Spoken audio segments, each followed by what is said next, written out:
আসসালামু আলাইকুম। এই শহরে লিখেছেন আজ্জা সূচনা। শিলার গালে চর পড়তেই উত্তপ্ত পরিবেশ ঠান্ডা ঠান্ডা হয়ে গেল। আজ সূর্য উঠেছে পূর্ব আকাশে।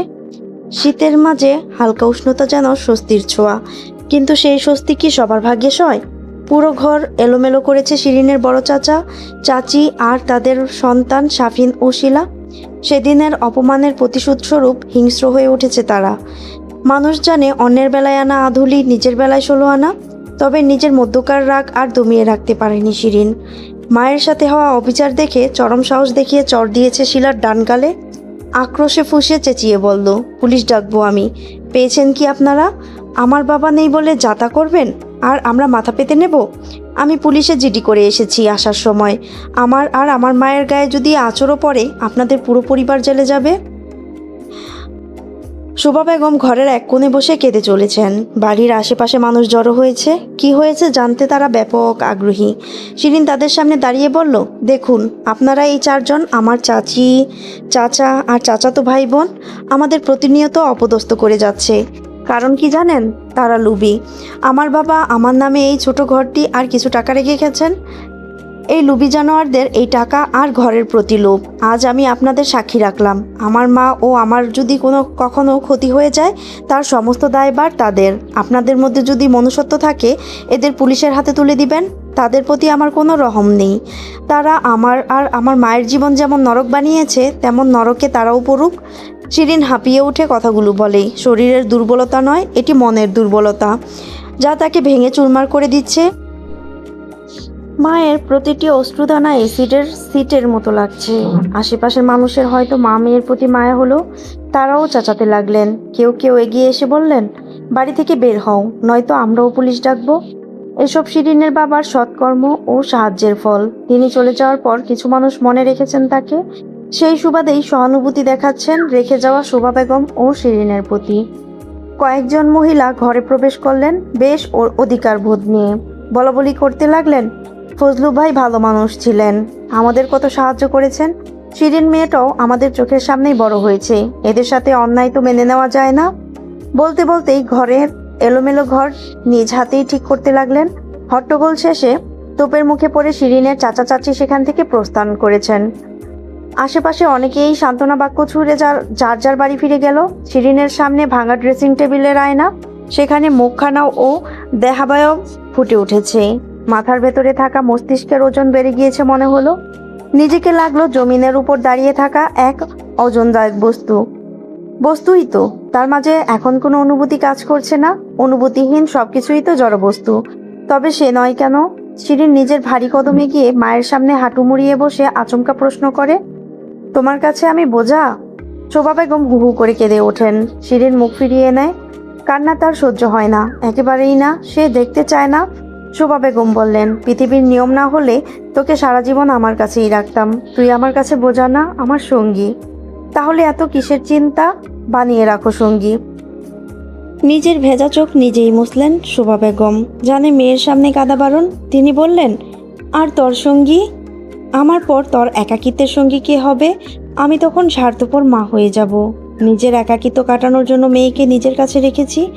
মরে গেলে তোর পাশে কে দাঁড়াবে? তুমি মরে গেলে আমায়ও তোমার সাথে নিও।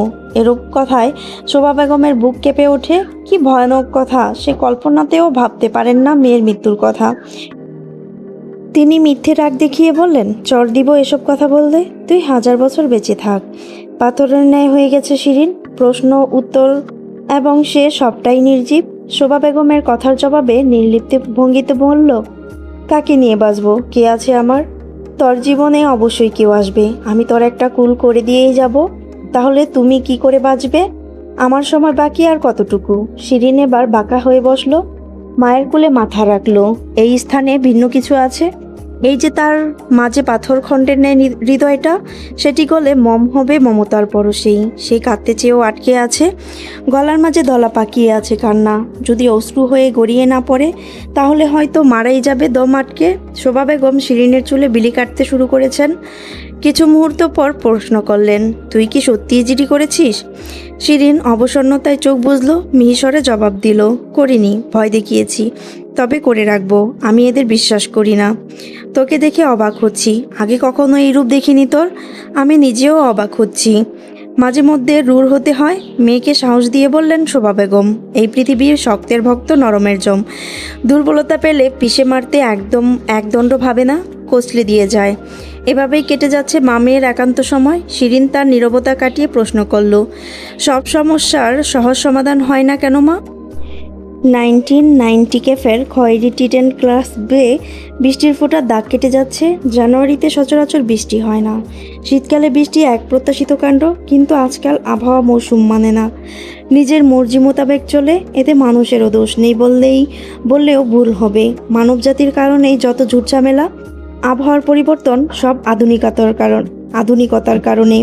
ফরহাদের চোখজোড়া ভার হয়ে আসছে। শরীরের তাপমাত্রার ঊর্ধ্বগতি ঠাওর করতে পারল না সে। ব্যাংক থেকে ক্যাফেতে আসার পথে অনিচ্ছায় বৃষ্টিতে ভিজতে হয়েছিল।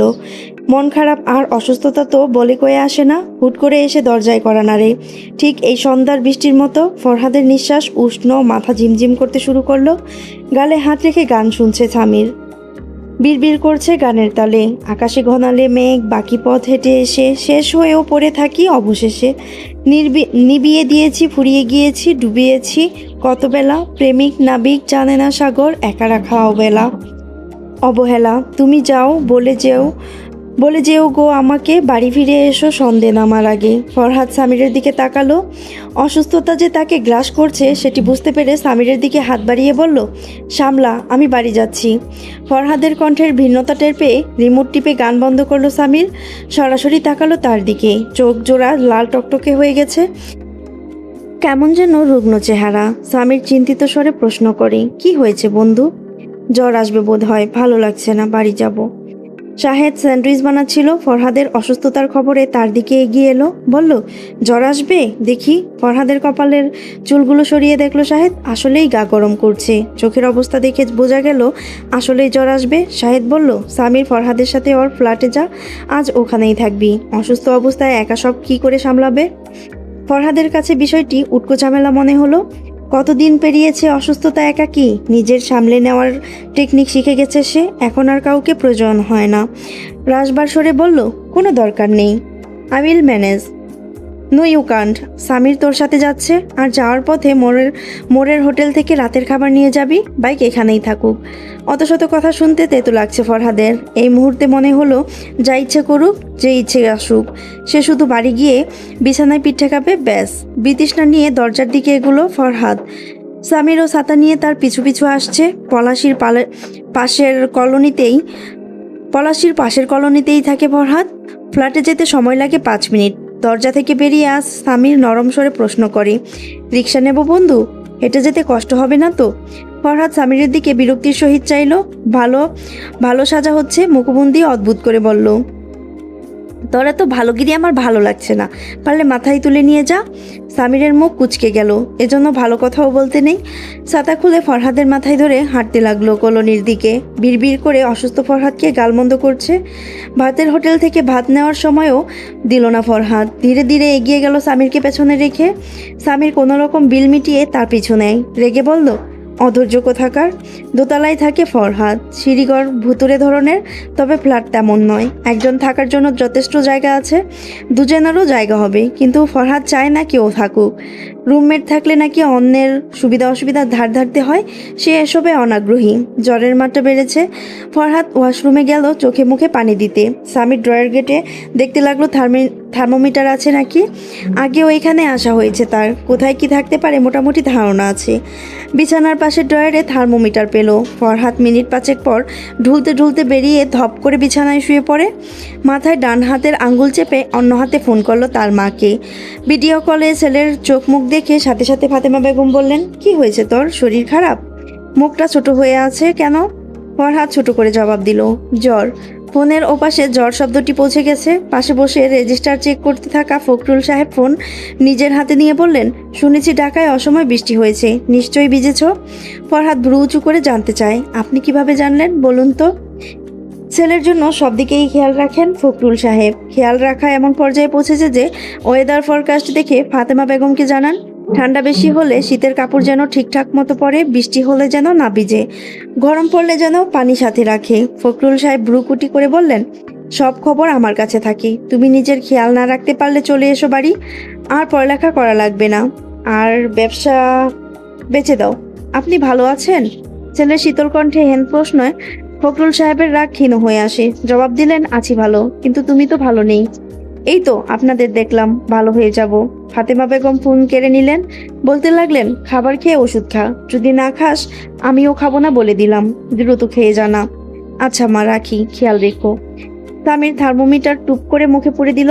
ফরহাদ চমকে ওঠে, সাথে সাথে অনেক রাগ হলো তার। এমন করার মানে কি? স্বামীর নিজের ঠোঁট তর্জনী আঙ্গুল রেখে বলল, একদম চুপ, খাবার দিচ্ছি, খাবি এখন। ভালো লাগছে না, আন্টিকে কল করি। ফরহাদ দাঁতে দাঁত পিষে বলল, শালা মেলোড্রামা কোথাকার। দুই লোকমা ভাত মুখে তুলতেই বিতৃষ্ণা জেগে গেল। শরীরে কম্পন ধরছে ক্ষণে ক্ষণে। শেষ কবে এতটা অসুস্থ হয়েছে ফরহাদের জানা নেই।